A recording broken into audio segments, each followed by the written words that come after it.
এখন প্রকাশ্যে স্বাগত জানাচ্ছি আমি তুষার আব্দুল। এখন প্রকাশ্যে আজ আমার সঙ্গে যোগ দিয়েছেন অধ্যাপক সলিমুল্লাহ খান স্যার, আপনাকে স্বাগত। এখন প্রকাশ্যে এবং ওই যে শুরুর আগেখান আপনি যে কথাটি স্যার বলছিলেন যে আমাদেরকে ভয় পান, সাংবাদিকদেরকে ভয় পান, কেন স্যার?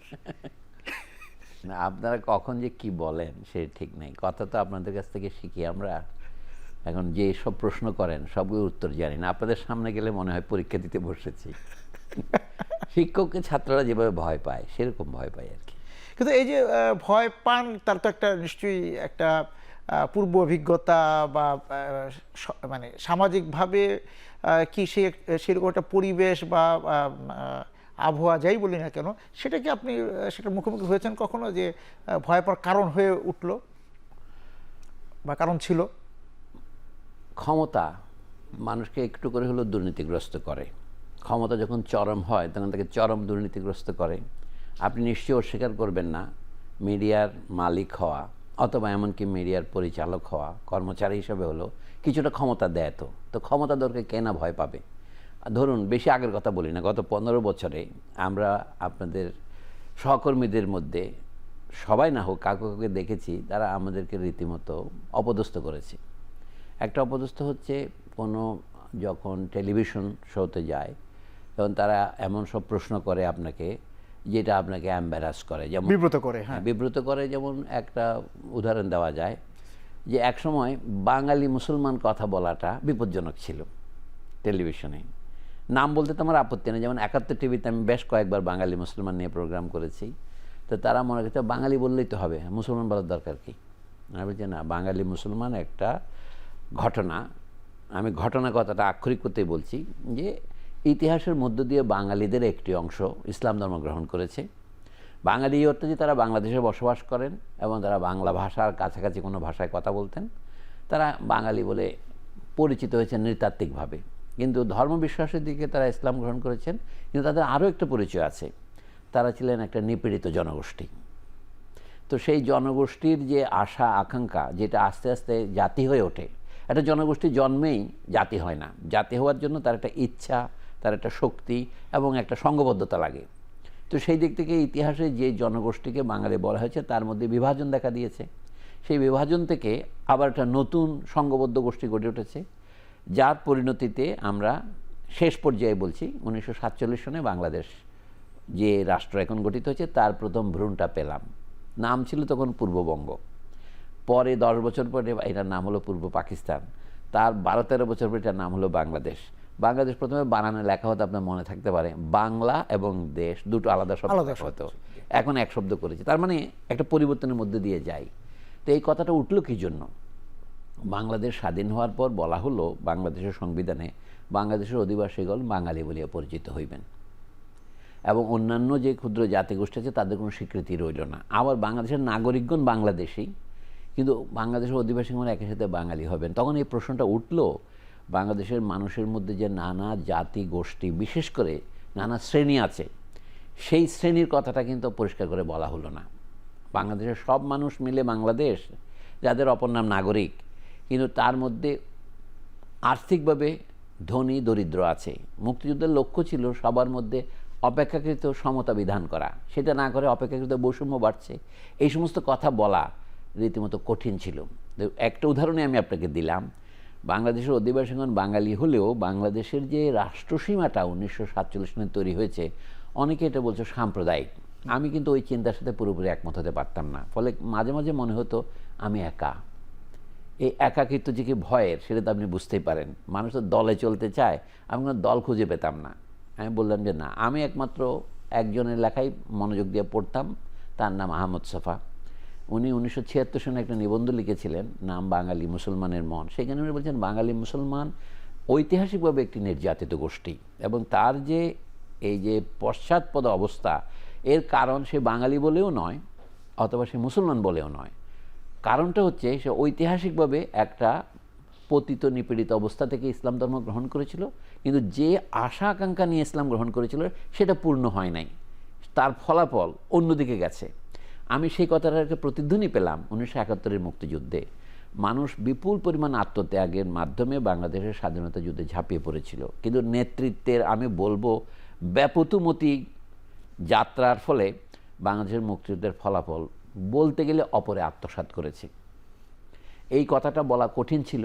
বাংলাদেশের মুক্তিযুদ্ধের যে বর্ণনা বৃত্তান্ত, যেটাকে প্রায় বলা যেতে পারে পুরাণ কাহিনী, মিথোলজি তৈরি হয়েছিল, তাতে জনগণের কোনো স্থান ছিল না। এবং সেইখানে কি গণমাধ্যম একটা বড় ভূমিকা রেখেছে এই বয়ানের ক্ষেত্রে? হ্যাঁ, এই বয়ানটা তৈরি করেছে গণমাধ্যমই। এইটাই আমি আসল জায়গায় এসে পৌঁছলাম। বলছি গণমাধ্যম তারা বারবার বলছিল বাঙালি মুসলমানের মনকে আরবি হয়ে যাচ্ছে। আপনাদের এক সহকর্মী আমাকে প্রশ্ন জিজ্ঞাসা করতেন, আমি আরবি হচ্ছে কেন? ইসলাম একটি বিশ্বজনীন ধর্ম।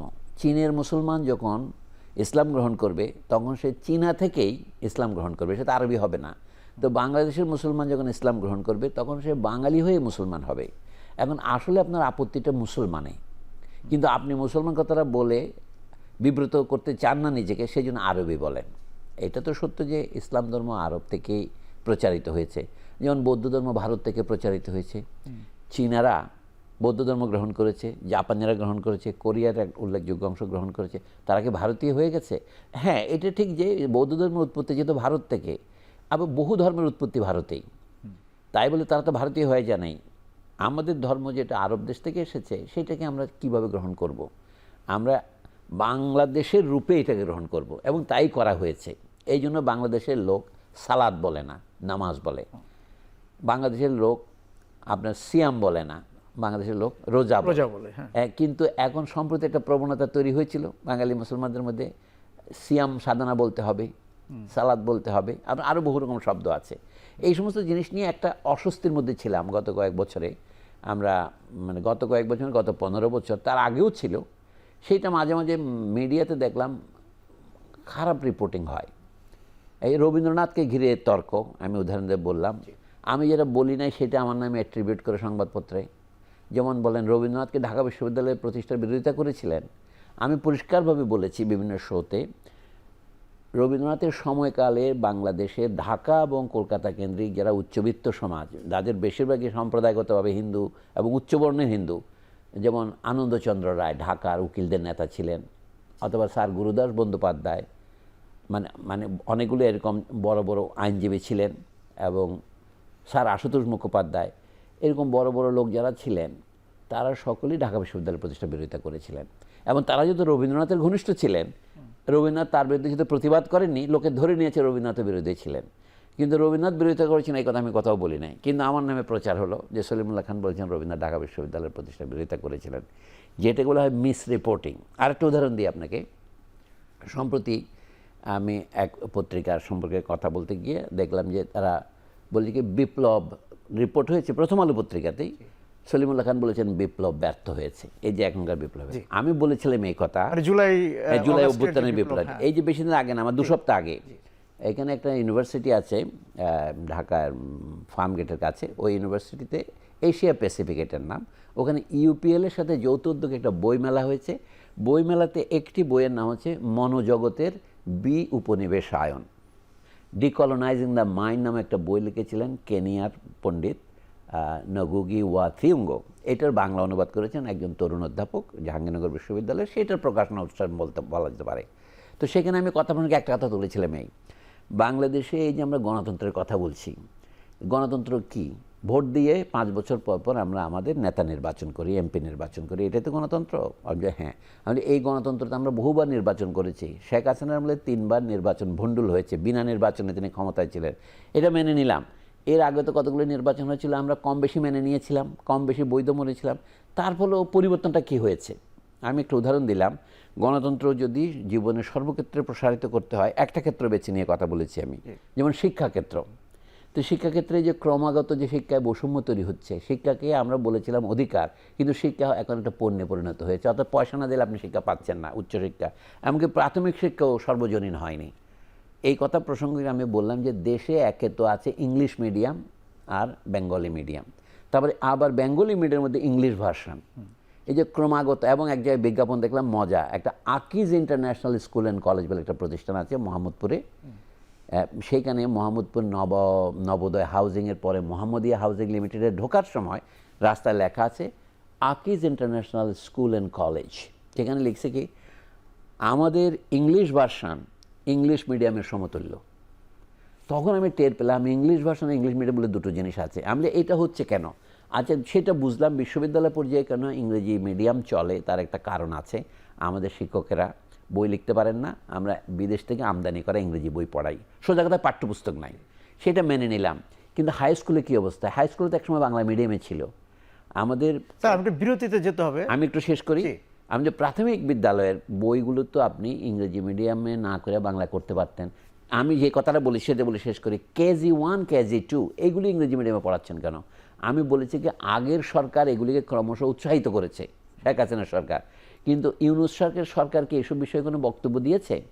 আমি যে তারা যদি এগুলি বদলাতে পারে তাহলে বিপ্লব সফল বলবো, যদি বিপ্লব না পারে বিপ্লব ব্যর্থ হবে। এই কনটেক্সটটা পুরা বাদ দিয়ে প্রথম আলোতে খবর হয়েছে সলিমুল্লাহ খান বলেছেন বিপ্লব ব্যর্থ হয়েছে। সাংবাদিকতাকে ভয় পাবো না?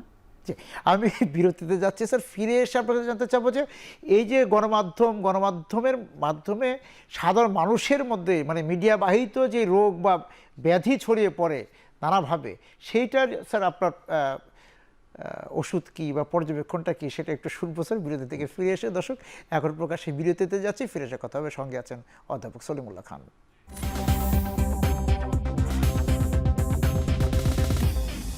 ফিরে এলাম এখন প্রকাশ্যে। স্যার বিবৃতিতে যাওয়ার আগে বলছিলাম যে মিডিয়া বাহিত ব্যাধি, যে মিডিয়াতে বা গণমাধ্যমে তো অনেক রকম প্রোপাগান্ডা, অনেক রকম আমরা একটা শব্দ প্রায় এখন বলি বয়ান, নানা বিষয় আছে, সেগুলো যেভাবে সাধারণ মানুষের মধ্যে ছড়িয়ে দেওয়া হয় সেইটা তো আবার সমাজে ছড়িয়ে পড়ে। মিডিয়া মাধ্যমে সাধারণ মানুষ আক্রান্ত হয় সেই রোগগুলো দিয়ে। আমি ভুয়া খবরের কথা বলার আগে খবরের কথাই বলি। হ্যাঁ। যে না, আমরা একটা শব্দকে বলি গুজব আর একটা হলো খবর। পার্থক্য করেন কিভাবে? অর্থাৎ যে কথার কোনো রকমের ভিত্তি আছে তাকে আমরা খবর বলি, আর একেবারে ভিত্তিহীনভাবে লোকে অনেক খবর প্রচার করে। এই যে গত বড় পরিবর্তনটা হলো আমাদের দেশে জুলাই আগস্ট মাসে, এইটা আমাদের দেশে আপনার অনেক সময় খবর বলতে পারতেন না, বাধা দেওয়া হতো সরকারের উচ্চ মহল থেকে, ক্ষমতার উচ্চ শিখর থেকে। কিন্তু বিদেশেও আমাদের পাশের দেশ ভারতে বাংলাদেশের আন্দোলনকে যেভাবে প্রচার করা হলো, এটা কি কোনো সুস্থ সংবাদ মাধ্যমের সাক্ষ্য দেয় না? তারা বললো বাংলাদেশে দেখুন একটা এখন যে ন্যারেটিভ চলছে এখানে আসি, যে বাংলাদেশে আন্দোলনটা একমাত্র ফলাফল হচ্ছে সংখ্যালঘু বা পরিষ্কারভাবে হিন্দুদেরকে নির্যাতন করা। আসল সত্যটা কি? মানে বাংলাদেশে হিন্দুদের নির্যাতন করাটা অনেক বেশি কল্পিত ঘটনা। তো সেইটা যদি বাংলাদেশে প্রচার হচ্ছে না কিন্তু পাশের দেশে হচ্ছে, তা আবার সেটা সোশ্যাল মিডিয়ার মাধ্যমে আবার বাংলাদেশের চলে যায়। একটা উদাহরণ আমার মনে পড়ে, যে হিন্দুদের উপর নির্যাতন হচ্ছে, এটা তসলিমা নাসরিন তার কোনো ফেসবুক পোস্টে লিখেছেন, তিনি উদ্ধৃতি দিয়েছেন আনন্দবাজারে খবর হয়েছে এটা। আর আনন্দবাজারে খবর বেরিয়েছে, তসলিমা নাসরিন তার ফেসবুকে লিখেছেন সেইখান থেকে, অর্থাৎ পরস্পরকে উদ্ধৃত করছে। তো এইটা হচ্ছে সংবাদপত্রের যে প্রতি আমাদের যে শ্রদ্ধা সেটাকে ক্ষতিগ্রস্ত করে। আমরা সংবাদপত্রের উপর নির্ভর করতে চাই। আর এখন আরেকটা ফেস হচ্ছে, যেহেতু আন্তর্জাতিক সংবাদ মাধ্যমগুলো সহজল হয়েছে, লোকে নানা জায়গা থেকে খবর জোগাড় করতে পারে, যেটাকে সামাজিক যোগাযোগ মাধ্যম বলে তাতেও যায়, তবু আমরা কিন্তু মুদ্রিত সংবাদপত্রের উপর এখনও অনেক বেশি আস্থা রাখি, দৃশ্য মাধ্যমের চেয়ে। রাইট, অনেক বেশি রাখি। এটা হচ্ছে যারা সত্যিকারের যেটাকে বলে ফ্যাক্ট চেক করতে চান, তারা সেটা দেখেন যে অনেকটা দায়িত্বশীল সাংবাদিকতা আছে, যে সাংবাদিকতার মধ্যে সম্পাদনা নাই সেটার উপর কম নির্ভর করা যায়। এখন অনেকগুলো ইউটিউবের মাধ্যমে খবর ছড়িয়ে পড়ে সম্পূর্ণ ভিত্তিহীনভাবে, যেমন তৃতীয় বিশ্বযুদ্ধ লেগে গেছে, হয়তো ভবিষ্যতে লাগবে, তারা সেটাকে অতীতকালে নিয়ে যায়।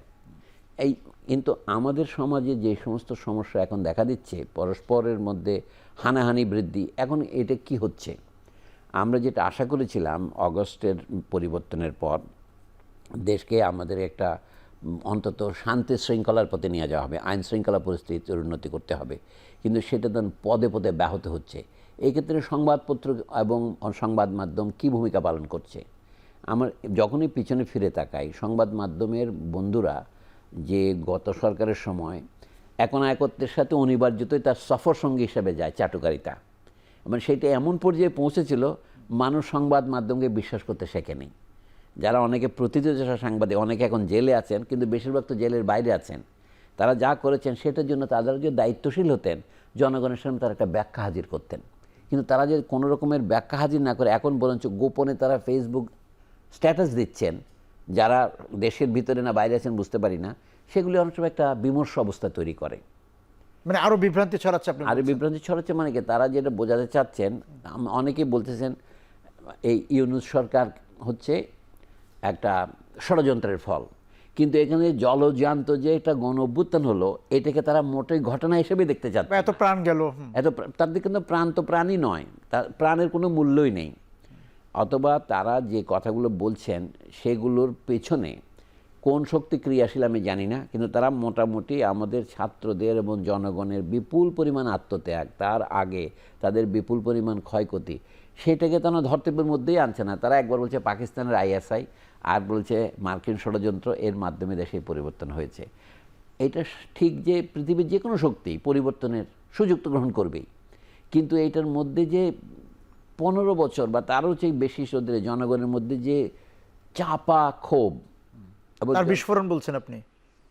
আমার বলার কথা না, ওটাই এটা বলছি, এই বিস্ফোরণের ভিতরে আমরা আছি, আমরা নিজেরা ইতিহাসের সাক্ষী। আমি নিজেও জানি না যে এই পরিবর্তনটা ব্যাপক হবে।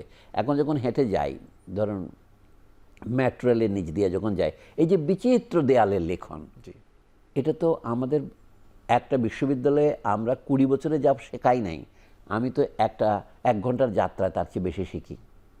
সেটা ঠিক। ছাত্ররা যা লিখেছে সারা দেশে লেখা হয়েছে স্যার। তার মধ্যে বিকল্পকে আমি, তুমি, আমরা, এই কোথা থেকে আসছে? ওই যে বলা হয়েছিল শেখ হাসিনার কোনো বিকল্প নাই, মানে ছাত্রদের এই যে উপলব্ধি, ওই বিষয়টা এসছে স্যার, যে মানে আমিত্ব থেকে আমরাতে চলে যাওয়া, হ্যাঁ, সেটাও ওরা শেখাচ্ছে। অফকোর্স যারা বলছে কি ওনার কোনো বিকল্প নাই, অথবা তারা যে উন্নয়ন উন্নয়ন উন্নয়ন বলে বলছিল, উন্নয়ন মানে তো পুকুর চুরি। অর্থাৎ ছাত্রদের চোখে যেটা ধরা পড়েছে, কিন্তু মিডিয়ার চোখে এটা ধরা পড়েনি কেন? মানে অর্থাৎ উন্নয়ন যখন চলছিল, আমি তো দুর্বল, গণমাধ্যমের চোখে ধরা পড়েনি কথাটা ঠিক না, হয়তো ধরা পড়েছে, গণমাধ্যম হয়তো বলতে পারেনি বা বলেনি। দুইটা ঘটনাই তো ঘটেছে, একটা হচ্ছে বলতে দেওয়া হয়নি, পারেনি, আবার কেউ বলেনি না। যারা বলতে চায় তারা একটা না একটা পথ খুঁজে পায়। এটাকে ইসোপিয়ান পদ্ধতি বলে। অর্থাৎ গল্পের ছলে আপনি কাক ও কোকিলের গল্পের মধ্যে দিয়ে বলবেন মানুষের গল্প, কায়দা করে বলা যায়। হ্যাঁ, এটার জন্য একটা ইচ্ছা লাগে, কিন্তু এখানে ইচ্ছা, ব্যাপ্তি এবং আনন্দের মধ্যে একটা গণ্ডগোল ঘটেছে।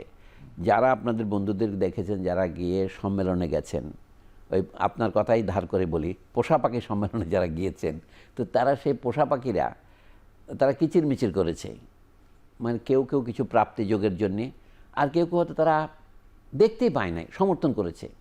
এই জন্য বলছি, আজকে এখন যে প্রশ্ন হচ্ছে, আমাদের দেশের পত্রপত্রিকাগুলো সবগুলো নির্দোষ তা বলছি না, অনেকে চাপে, অনেকে বিভ্রান্তির কারণে করেছে, কিন্তু এখন একটা নতুন একটা সংবাদপত্রের উপর একটা আক্রমণ করছে আমাদের কোনো কোনো বন্ধু। আমার মনে হয় এটা পরিষ্কার বলা উচিত। হ্যাঁ, মানে গণমাধ্যমকে কেন লক্ষ্য করা হচ্ছে, গণমাধ্যম একটা খারাপ ভূমিকা পালন করেছে। কিন্তু আমরা কি উদুর পিণ্ডি বুদুর ঘাড়ে চাপাচ্ছি কিনা এটাও বুঝতে হবে।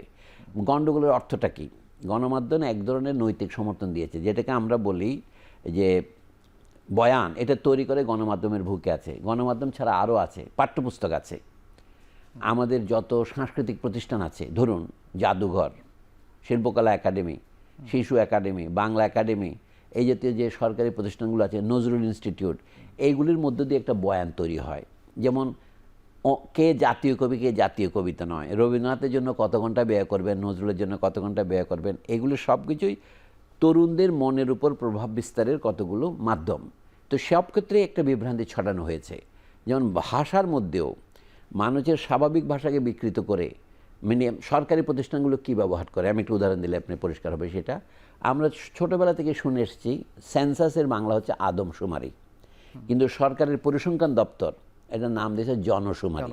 তাহলে আদমশুমারির কথাটা বদলানোর প্রয়োজন দেখা দিল কেন? লক্ষ্য করেন, পশ্চিমবঙ্গে এটাকে বলা হয় লোকগণনা। তো এখানে জনশুমারি হতে হবে কেন?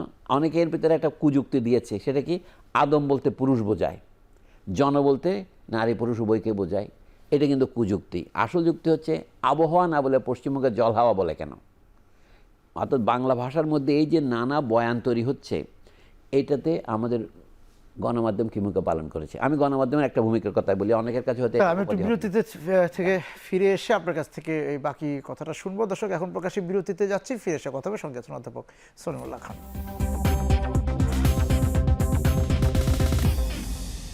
ফিরে এলাম এখন প্রকাশ্যে। স্যার, আপনি যে জায়গায় ছিলেন, গণমাধ্যম সম্পর্কে আমি বলছি, গণমাধ্যমের সবচেয়ে বড় ভূমিকা হচ্ছে ভাষার, আমি বলবো সরলীকরণে। গণমাধ্যমের একটা গুণের কথা বলি, সেই যে গদ্যটা লেখে তাকে দ্রুত লিখতে হয় এবং বাক্যগুলি প্রাঞ্জল হতে হয়। কিন্তু অধ্যাপকদের যে বাংলা যেখানে পড়ি, সেইটা অনেক জটিল হয়। কিন্তু সংবাদপত্র অনেক সময় অবিবেচকের মতো কাজ করে। যেমন আপনাদের সকল সংবাদপত্র বাংলা ভাষার বিরুদ্ধে একটা অপরাধ করতেছেন, সেটা এমনকি আপনার টিভিরও থেকে মুক্ত নয়। বাংলা বানানকে না বুঝতে পেরে পরিবর্তন করা, মানে অনেক সময় জানে। একটা উদাহরণ আমি গতকালকে এক মানে শোতে বলেছি, যেমন গণপ্রজাতন্ত্রী বাংলাদেশের সংবিধান, এতে গণপ্রজাতন্ত্রীকে যে এক শব্দ লিখেছে, সংবাদপত্র কেউ এটা সমালোচনা করেনি। এটা হলো সংস্কৃত ভাষার নিয়মে লেখা। বাংলাতে গণ এবং প্রজাতন্ত্র দুটো আলাদা শব্দ হবে, একসঙ্গে হবে না। যেমন পিপলস রিপাবলিক, এটা যদি আপনি জার্মান ভাষা হতো তাহলে এক শব্দ হতো, এবং সংস্কৃত হলে এক শব্দ হতো। বাংলা যে সংস্কৃত থেকে আলাদা একটি ভাষা হিসেবে জন্ম নিয়েছে, এর মধ্যে কোনো রকমের মুসলিম অথবা অমুসলিমের প্রশ্ন নাই। প্রশ্নটা হচ্ছে বাংলা ভাষা যে স্বাভাবিকভাবে প্রাকৃত এবং অপভ্রংশের পথ ধরে বাংলা হয়েছে, তাতে কিন্তু দুটো আলাদা শব্দ হওয়া উচিত। যেমন গণপ্রজাতন্ত্রী চীন, আমাদের গণপ্রজাতন্ত্রী এক শব্দ করতে হলো কেন? এটা একটা ত্রুটি। আর একটা হচ্ছে কি, রবীন্দ্রনাথের নাম দিয়ে তারা বাংলায় তোমার নাম কি, এটা কয় দীর্ঘকে দিচ্ছে, স্কুলের বাচ্চাদের খারাপ শেখাচ্ছে। সব পত্রিকা যেহেতু দেশের প্রধান পত্রিকাগুলো লেখে, অপ্রধান পত্রিকাগুলো তা অনুসরণ করে দীর্ঘকার দিয়ে। হ্যাঁ, এটা তো সম্পূর্ণভাবে এটা ভাষার ধর্মবিরোধী। বাংলা ভাষার যে কোনো শব্দ একাধিক অর্থ প্রকাশ করতে পারে। আমি এটা সবসময় বলি, যেমন অর্থ শব্দটির অর্থ কী? অর্থ ওই সকল অনর্থের মূল। এখানে একটা অর্থ মানে হচ্ছে টাকা, আর একটা মানে হচ্ছে মানে। অর্থাৎ এই জীবনের অর্থ কী, মানে এই জীবনের মানে কি, আর আমার কোনো অর্থ করি নাই, এটা অন্য। একই বানানে দু রকম অর্থ হতে পারে, কাজে কিরও একই বানানে ভিন্ন অর্থ হতে পারে। একটা হচ্ছে তুমি কি রাঁধছ, আর তুমি কি রাঁধছ, এটা নিয়ে রবীন্দ্রনাথ ঠাকুরের একটা কনফিউশন, বিভ্রাট, এটাকে তারা আইনে পরিণত করেছে। আমি মনে করি আমাদের সমস্ত সংবাদপত্র এই ক্ষেত্রে অপরাধী। কিন্তু কোনো কোনো গণমাধ্যম নিজস্ব বানান রীতি তৈরি করে, এটা করেছে না, চেষ্টা সকলেই চেষ্টায় কোনো দোষ নাই, কিন্তু যে বানান সকলের জন্য কার্যকর হবে না, সেটা সংবাদপত্র গ্রহণ করা ঠিক নয়। কিন্তু ব্যাকরণ সম্মত হবে না। না, ব্যাকরণ সম্মত কথা হচ্ছে এখানে একটা নিয়ম থাকবে। আচ্ছা, মানুষের যে ব্যবহার রীতি, একটা শব্দ একবার যখন ব্যবহৃত হয়ে গেছে, যেমন ধরুন সংবিধান, এই শব্দ নিয়ে অনেক আপত্তি করে। আমি গণপ্রজাতন্ত্র নিয়ে আপত্তি করলাম, তো অনেকে বলে এটা তুলে দিতে হবে, কিন্তু আমাদের কোনো কোনো পণ্ডিত বলে সংবিধান বলা যাবে না, তাকে শাসনতন্ত্র বলতে হবে, কেউ বলছে গঠনতন্ত্র বলতে হবে। মানে সংবিধান শব্দটা যখন চালু হয়েছে, সংবিধান মানে সম্যক বিধান, বিধানের মধ্যে সবচেয়ে উঁচু মানের বিধান। এটা চালু করলে কোনো ক্ষমতা নেই। সংবাদপত্র জনগণকে শিক্ষিত করার ক্ষেত্রে বড় ভূমিকা পালন। আমি স্যার একটা বিষয় আসতে চাই যে আপনি তো অনেক টক শোতে যোগ দিয়েছেন এই গত 15 বছরে, বা তার পরবর্তীতে এখনও দিচ্ছেন। তা এই টক শোকে গত 15 বছরে টক শো সাধারণ যারা এই দৃশ্য মাধ্যমের ভোক্তা বা যারা দেখতেন, তাদের কাছে একসময় খুব জনপ্রিয় হয়েছিল, এবং তারা এটা কিন্তু বিনোদন হিসেবেও নিয়েছিল, যে রাজ্যে একটা নাটক দেখাচ্ছে, টক শো দেখবে। তারও কিন্তু অবনমন হয়েছিল। কারণটা কি? গণমাধ্যম এটা শুরু করে তারপর এটার অবনমন কেন হলো, মান কেন কমে গেল? এর কারণ যে বস্তুকে আমরা ফেসিবাদ বলছি, সেইটাই মূল কারণ। আপনি যদি ফেসিবাদ কথাটাকে বেশি কড়া মনে করেন, একটু পানি মেশাতে পারেন, মানে ভদকাতে পানি মিশিয়ে যেমনটা তরল করা হয়, আপনি এটাকে একত্ব বলেন। তাদের উপর থেকে বলা হয়েছিল, এটা পাক আমলেও হয়েছিল, আইয়ুব খানের আমলেও। আগের কথা আমি জানি না, টেলিভিশন যখন প্রথম চালু হয়, যে সরকারি তথ্য মন্ত্রণালয়ের রিপোর্টগুলি পড়া, এটা হচ্ছে খবর, তাই না? মানে প্রেস রিপোর্ট, তথ্য বিবরণী পড়া, তথ্য বিবরণী পড়া, এটা খবর না। মানুষ খবরের মধ্যে কিন্তু যেমন বিনোদন চায়, কিন্তু সে জ্ঞানও চায়, দুটোই কিন্তু একসাথে চায়। তো আমাদের এখানে গত সময় দেখা যাচ্ছে উপর থেকে ফোন করে বলে দেওয়া হতো কাকে ডাকা যাবে, কাকে ডাকা যাবে না, এবং ডাকা যাবে ওটা বিষয় নির্ধারণ করে দেওয়া হয়। এবং আরেকটা হচ্ছে, এক টক শোতে 4 জনকে ডাকেন যেন কারো কথাই অর্থপূর্ণ না হয়, একটা কথা থেকে আরেকটা কথায় চলে রাইট। তো এই ক্ষেত্রে মানুষ আস্তে আস্তে উৎসাহ হারিয়ে ফেলবে। আমি এখনো মানুষের উপর আস্থা হারাতে চাই না। মানুষ কিন্তু ভালো থেকে মন্দকে পৃথক করতে জানে, চাল থেকে ডালকে পৃথক করতে জানে, কিন্তু তাকে তো সেই সুযোগটা দিতে হবে। এইখানেই সংবাদপত্র এবং অন্যান্য যোগাযোগ মাধ্যমের একটা বড় ভূমিকা ছিল। তারা সেই ভূমিকা সবসময় পালন করেছে, আমি বলতে পারবো না। বিশেষ করে গত 15 বছরে মানুষের স্বাধীনতার সীমা ক্রমশ সংকুচিত হয়ে আসছিল। তার গলায় যখন ফাঁসির রজ্জ কাছে থাকে, তখন আপনি কীভাবে কথা বলবেন? হয়তো আপনাকে টান দেয় না, কিন্তু টান যে কোনো সময় দিতে পারে। এরকম একটা ইংরেজিতে বলা যেতে পারে শ্বাসরুদ্ধকর, সাফোকেটিং অবস্থার মধ্যে আমরা ছিলাম। আর কি বলা যাবে কি বলা যাবে না, তো প্রচুরভাবে এটা নিষিদ্ধ বলা হতো। এই যে আমরা যে 2-1টা বিষয়ে কথা বলেছি, এগুলি নিয়েও অনেক সময় আপত্তি করেছে। আপত্তি করলে আমরা বলে গিয়েছি, যেমন উন্নয়নের ডিসকোর্স যেটা চালু হয়েছিল, উন্নয়নের বয়ান, আমরা বলছি কি, একটা উদাহরণ দিয়ে বলি আপনাকে, এই যে মাথাপিছু আয় আমাদের বেড়েছে, আমরা একটা মধ্য আয়ের দেশে প্রবেশ করব, এটা কেন প্রচার করা হলো, অথবা আমরা সমুদ্র বিজয় করেছি, এই সমস্ত কথা সংবাদপত্রের উচিত ছিল এগুলিকে প্রশ্ন করা। কিন্তু আমাদের দেশে এমন কোনো উপসম্পাদকীয় লেখা হতো না, অথবা লেখার সাহস কেউ করেনি যা প্রশ্ন করা যায়। একটা এখনও আছেই, আমাদের মধ্যে এতজন লোক দারিদ্র্য সীমার নিচে বাস করে। আজকে দারিদ্র্য সীমাটা কি? একটা মুরগিকে যতটুকু খাবার না দিলে মুরগি বেঁচে থাকে না, মানুষকেও কতটুকু খাবার না দিলে খাবে না। এইটাই কি উন্নতির মাপকাঠি? এটার নাম দিয়ে তারা ন্যূনতম মজুরিটা কত নয়, তাহলে গড়পড়তা মজুরি কত? এই যে গড়পড়তা মজুরিতে আমরা মধ্য আয়ের দেশে পরিণত হয়েছি, কিন্তু আমাদের নিম্নতম মজুরির এতই কম যে শতকরা 80 জন লোকে দারিদ্র্য সীমার নিচে বাস করবে। কিন্তু সেটাকে তারা ঘুরিয়ে ফিরিয়ে এমনভাবে সব তথ্য দিয়েছে যে আমাদের দেশ জন্য শনৈ শনৈ উন্নতির পথে অগ্রসর হচ্ছে। তাহলে সংবাদপত্রের উচিত ছিল এগুলি তথ্যনিষ্ঠ খবর আকারে প্রকাশ করা। কতটুকু আয় না হলে একজন মানুষের জীবন ধারণ করা বর্তমান বাজারে সম্ভব নয়। ধরেন বর্তমানে যে মাপকাঠিটা ব্যবহার করা হচ্ছে, দৈনিক আয় $2.15 হলে তাকে আর দরিদ্র বলা যাবে না। তাহলে সারা বছরে $800। তো $800 যদি আপনি টাকায় রূপান্তরিত করেন, আমাদের কত টাকা হয়? বার্ষিক আয় যদি আপনার $800 হয়, অথবা আপনার মাসিক আয় যদি হয় 60 এবং ধরেন $65, তাহলে আপনি দারিদ্র্য সীমার উপরে উঠে গেছেন। কিন্তু এটা কি মানবিকভাবে বাসযোগ্য? আজকে একটা বিজ্ঞাপন দেখলাম যে প্রাথমিক বিদ্যালয়ের মতো বিদ্যালয়ে শিক্ষক নিয়োগ করা হবে, বেতন দিয়েছে 7,000 টাকা মাসে। তাহলে আপনি বলেন যে 7,000 টাকা বেতনের চাকরির জন্য অনেক লোক লাইন দিচ্ছে, তাহলে এই দেশে উন্নতি হয়েছে বা এই দেশের আয়ের হার বেড়েছে, এটা কি করে বলবেন? এই কথাগুলো কেন আলোচিত হবে না? আমাদের দেশের নিম্নতম আয় কত, গড়পড়তা আয় কত, এবং দারিদ্র সীমার যে মাপকাঠি সেটা কতটা, মানে সেগুলোকে চ্যালেঞ্জ করা হয়নি কখনো? কোনো পত্রিকা আমি আলোচনা দেখি নাই। আমি একটা বিরতিতে যাচ্ছি স্যার, ফিরে এসে যে এখন গণমাধ্যম সংস্কার নিয়ে কথা হচ্ছে, যে গণমাধ্যমে সংস্কার করতে হবে, আপনি আপনার নানার অভিজ্ঞতার কথা বললেন গত 15 বছর বা তার আগের। সংস্কারটা কি আসলে, এবং সংস্কার করার কোনো সুযোগ আছে কিনা, কোন পথে করতে হবে গণমাধ্যম সংস্কার, সেটা শুনবো আপনার কাছ থেকে বিরতি থেকে এসে। দর্শক, এখন প্রকাশ্যে বিরতিতে যাচ্ছি, ফিরে এসে কথা হবে। সঙ্গে আছেন অধ্যাপক সলিমুল্লাহ খান।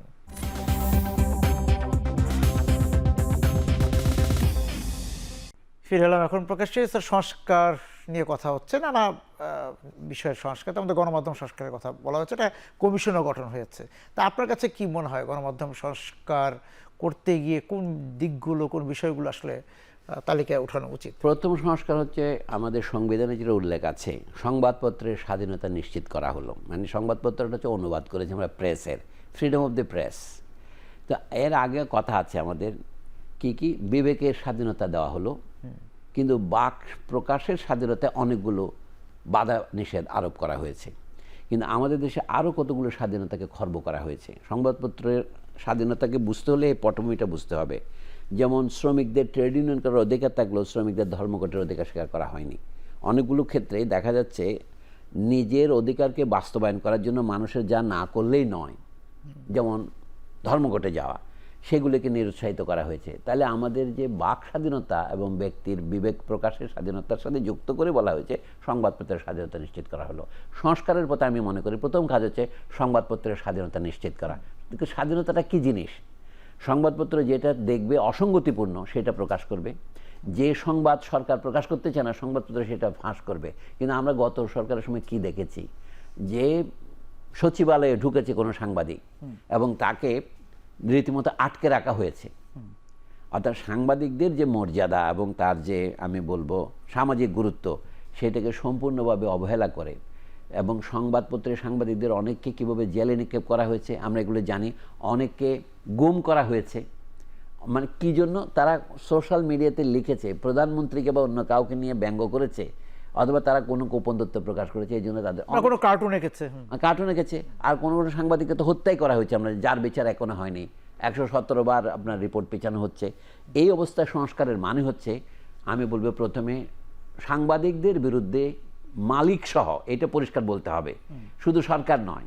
সংবাদপত্রের এখন প্রধান শত্রু আমি বলবো বাণিজ্য, সত্য বলে বিরুদ্ধে পুঁজি, বাণিজ্য, এবং এটাকে ইংরেজিতে বড় নাম দেওয়া হয়েছে গ্লোবালাইজেশন। আগে ছিল আমরা মনে করতাম আমার স্বাধীনতা নিশ্চিত করতে হবে রাষ্ট্রের হাত থেকে, এখন রাষ্ট্র একটা অকার্যকর পিণ্ডে পরিণত হয়েছে। আন্তর্জাতিক পুঁজির যে বিশাল প্রবাহ, সে আপনার দেশে ইচ্ছা করলে ঢুকতে পারে, ইচ্ছা করলে বেরিয়ে যেতে পারে, সে আপনার মার্কেট ক্রাশ করতে পারে। মানবাধিকার লঙ্ঘনে যে সমস্ত শর্ত আমরা দিয়েছি তার মধ্যে এইটা তার মধ্যে নেই। সরাসরি কাউকে হত্যা করলে, গুম করলে, বন্দি করলে আমরা মানবাধিকার লঙ্ঘন বলি, কিন্তু কাউকে বলেন আমরা হাতে মারবো না, ভাতে মারবো, তো ভাতে মারলে তো আপনার কোনো মানবাধিকার লঙ্ঘন হচ্ছে বলবেন না। এখন আমাদের দেশের লোক ভাতেই মরছে। তো যা হোক, এখন এ কর্মহীনতা, শিক্ষিত বেকারত্ব, যেটা গত আন্দোলনের পিছনে একটা পটভূমি রচনা করেছে। আর এটা আমার খুব অবাক লাগে, সংবাদপত্রের একটা বড় ভূমিকা হচ্ছে শহরের যে বিশাল অরাজকতা, যে যানজট, যে এইগুলো সংবাদপত্র অনেকখানি সুস্থ করতে পারে যদি প্রকৃত অপরাধীদেরকে তারা উদ্ঘাটন করতে পারে। এখানে অনেক জার্নালিজমের উপায় আছে। আমি জানি কথাগুলো একটু মনে হবে আপনার কাল্পনিক। জি না, অবশ্যই।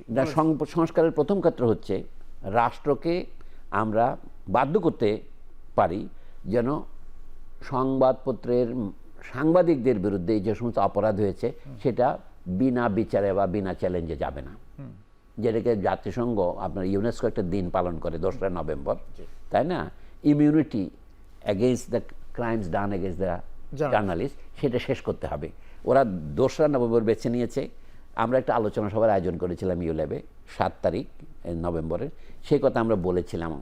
কিন্তু বাংলাদেশে যে ইতিহাস দেখছি আমরা গত 15 বছর সাংবাদিকদের উপর নির্যাতনের, নির্বাসনের, এটার অবসান করতে, এটা প্রথম সংস্কার। দ্বিতীয় সংস্কার হচ্ছে সংবাদপত্রের সাংবাদিকদেরও নিজেদের সংস্কার করতে হবে। আমি সেটা বলছি, এবং সেটাকে তারা দায়িত্বহীন আচরণ করবে না। আমাদের দেশের প্রধান সংবাদপত্রগুলো অনেক ক্ষেত্রে দায়িত্বহীন আচরণ করেছে। ক্ষুদ্র ক্ষমতা, আপনার ক্ষুদ্র দুর্নীতি করে, বৃহৎ ক্ষমতা বৃহৎ দুর্নীতি করে, যে কথা দিয়ে শুরু করেছিলাম সেটা দিয়ে আমি শেষ করব। যেমন কোনো পত্রিকাকে আরবিট্রারি বলতে পারে একজন লেখকের লেখা না ছাপার জন্য, আপনার লেখা আমার পছন্দ হচ্ছে না বলে ছাপবো না, তাতে একটা যৌক্তিক কারণ দিতে হবে। তো এই পত্রিকা যদি এত পার্টিজান হয়, আমাদের কোনো নাম বলছি না আমি, বড় বড় পত্রিকা 15-16 বছর ধরে আমার লেখা ছাপেনি। আর তারা কি কুযুক্তি দিয়েছে, আপনি তো সাধু ভাষায় লেখেন। আমি সাধু ভাষায় লেখা কি অবৈধ? আপনার দেশের যে সংবিধান সে তো সাধু ভাষায় লেখা, তাহলে আমার সাধু ভাষায় বলে না, আমি তো আপনার লেখা ছাপবো না। তাহলে আপনার যুক্তি বলেন যে আপনার শক্তি বলে ছাপছেন না। পত্রিকাকে এরকম আরবিট্রারি হতে পারে?